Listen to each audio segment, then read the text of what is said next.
bit about yourself and your journey as a feminist. Well,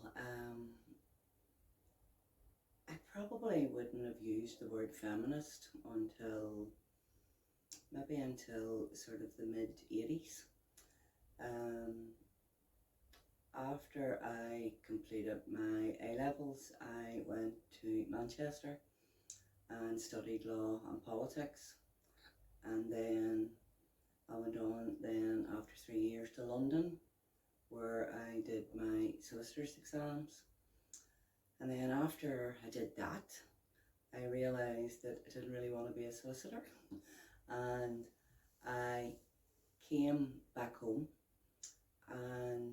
but I knew that I wanted to do something I wanted to use my law in some ways and my politics.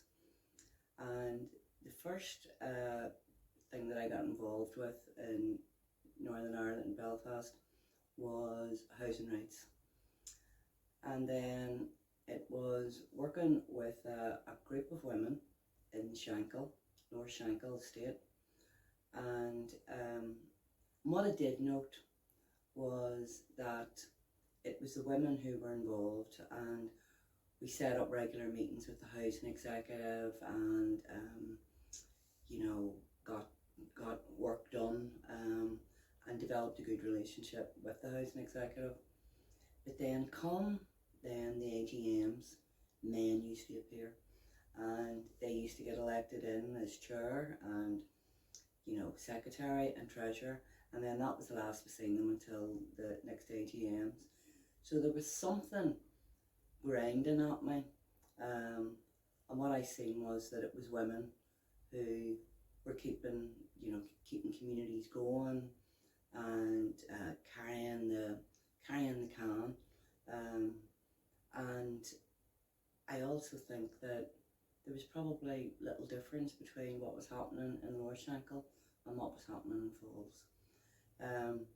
And then after that, the women that I was working with, they wanted something more.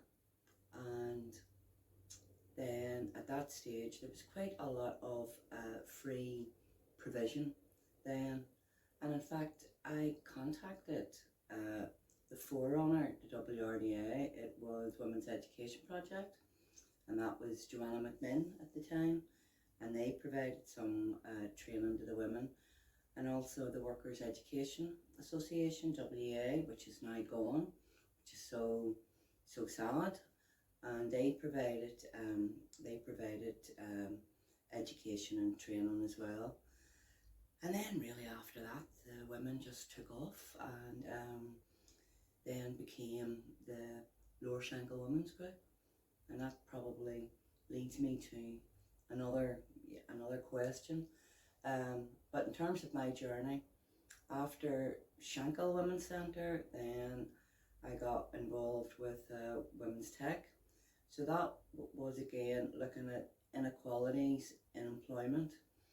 And then after 13 years with Women's Tech and building that up, I then took up post here in January 2014 as Director of WRDA. So all that experience that I had working with women and communities and welfare rights and housing rights and employment rights, and then I was able to bring all that experience together, which really put me in a good position whenever I took up as Director in 2014 with WRDA.